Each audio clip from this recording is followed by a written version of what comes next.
What makes a neighborhood livable? Affordability and safety are top of mind for Canadians, according to Kingsley Ma, based on RE/MAX's latest research. A community and neighborhood where people feel a sense of belonging and have good access to amenities such as parks, schools. 4 cities in Western Canada get top marks on the list of Canada's 10 most livable neighborhoods, with Calgary's downtown West End in the #1 spot. Walkability and proximity to work are 2 factors that have slipped on the list of highest priorities post-pandemic. Nowadays, because of the remote work and hybrid work, people don't put that as a high priority. But high home ownership costs mean balancing where you'd like to live and where you can afford to live. Finding an up-and-coming livable neighborhood requires researching where new schools and infrastructure are planned.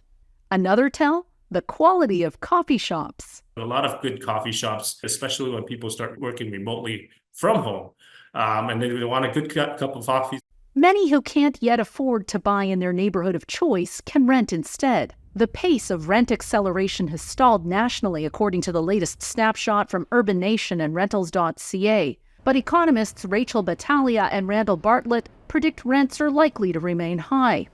Developers have pointed to rising construction costs, not just building materials, but wages, fees associated with development as well, labor shortages, high interest rates. We see continued surging demand for rental accommodation in Canada as a result of very strong population growth. Interprovincial migration is a big trend too, as people flock to more livable neighborhoods, flowing from Ontario and BC to the East Coast and Alberta. And that's why cities like Moncton and Calgary and Halifax are growing so rapidly, even though they're not necessarily a hotspot for international arrivals.